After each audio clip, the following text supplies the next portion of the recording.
the new client is coming in? Please, we need this gig, so be nice. What? Hey, Brian, nice to see you. Come on in. I want you to meet Brian. Brian is an up-and-coming video game designer, director, producer. You guys are gonna hit it off great. I'll let you guys get to it, okay? Have you heard of John Williams? Oh, it's nice to meet you too. I think we've all heard of John Williams, Star Wars, Harry Potter movies, the original Superman film. Yeah, Superman, that one. I need a theme just like it, but a little different. You want me to come up with a theme that's similar, but different to one of the most iconic and memorable themes in the history of cinema by the most celebrated film composer of all time? Yeah, and I'm gonna need you to wrap it up by the end of the day today. We're running out of time and money.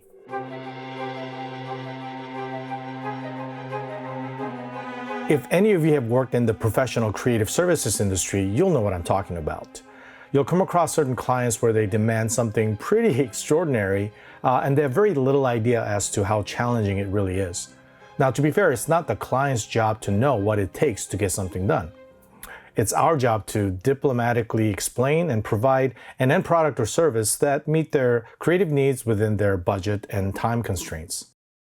Okay, so this skill or the ability to mimic others' work is something that all artisans and musicians need.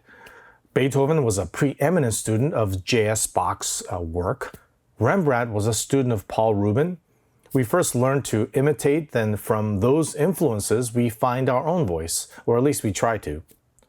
It's the artist's eternal struggle.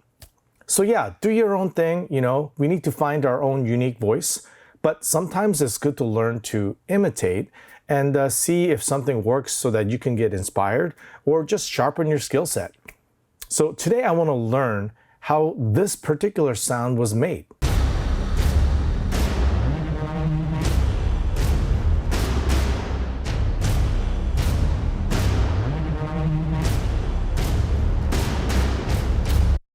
Yeah, so this little synth riff really sparked my interest. It's something that I feel like I hear a lot in trailers, soundtracks, and movie film scores. So, where do I start?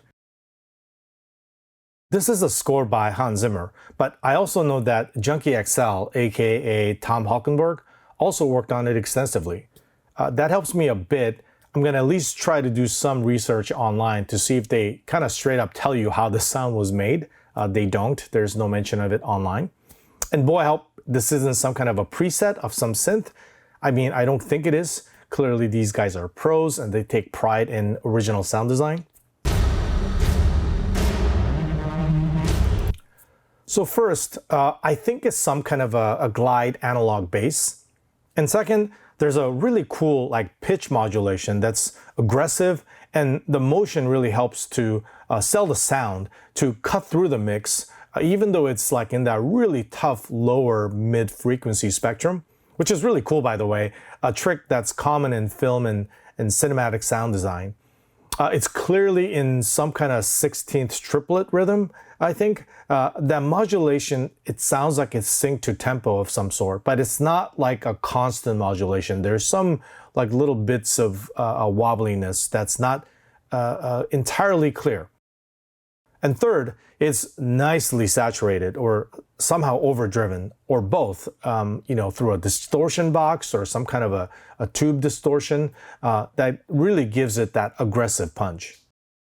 So I thought about using hardware to do this, but for this exercise, I'm going to just stay in the box because it just gives me quicker access to a much wider palette of sound sources. I think once I nail down the sound in the box, I may try to recreate it either in modular form or use one of my hardware synths.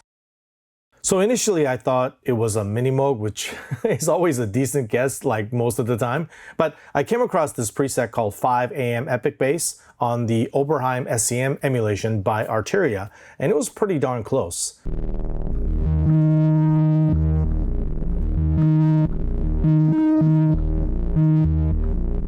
So clearly missing a few things for sure, but to me it feels quite close without the LFO movement, some of the effects.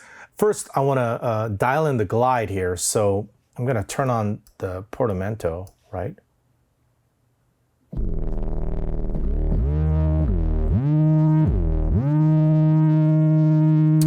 Oh, and the one thing that really stood out to me was the overdrive and saturation that's built into this emulation. And I guess that's what just sort of perked my ear as being somewhat close to the reference track. It needs to be obviously way more aggressive, but it's a really good start. Okay, so I need to dial in the LFO. So from what I can tell, I think there is actually 2 LFOs. So there's a tad more complexity there to the sound. Let's hear that reference track again. So yeah, and then I've got this patch here.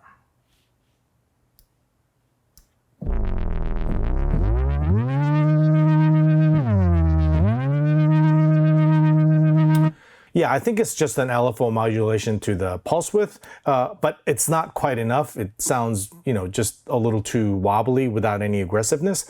But since this synth can't quite do like all of that, I'll have to start and continue to finish using plugins and sorts. Anyway, I'll try to get it as close as I can with this and then get to version 3.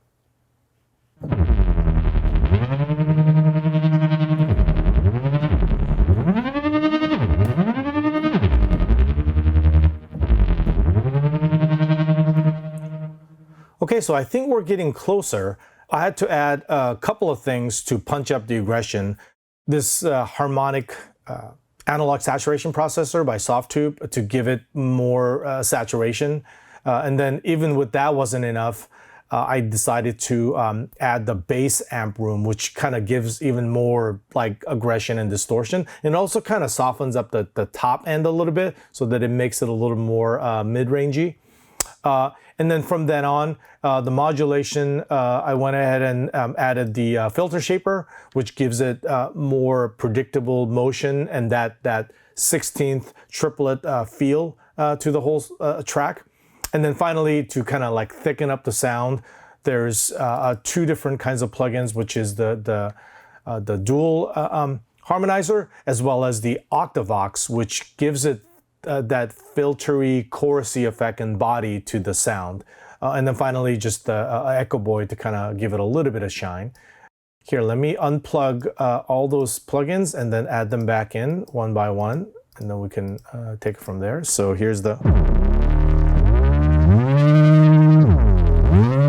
So that's the version 2 with the LFO kind of like amped up. And then let me add the harmonics.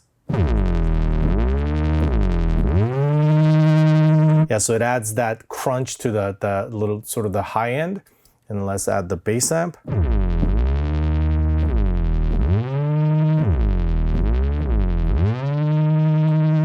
Gives it even more body and punch. Let me add the filter shaper.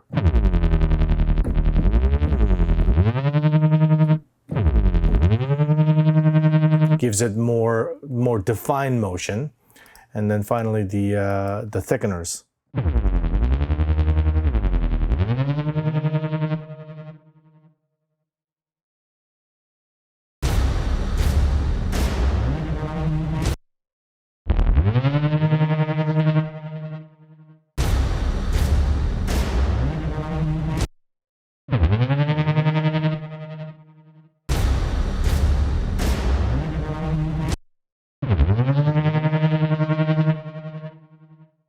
Okay, well, some aspects work, some didn't. I think the reference version still has this aggressive quality that I can't quite put my finger on. I think there's a handful of things I could possibly try, but it's a decent facsimile for an afternoon creative exercise for sure. I learned a lot, and I gotta tell you, I never really used the Oberheim SEM plugin as much as I did this afternoon, and it was super fun.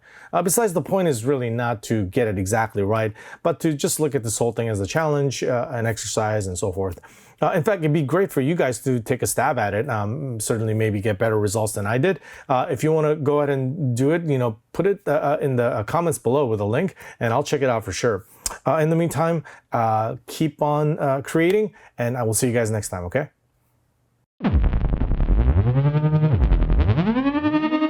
Yeah, I'll get right on that.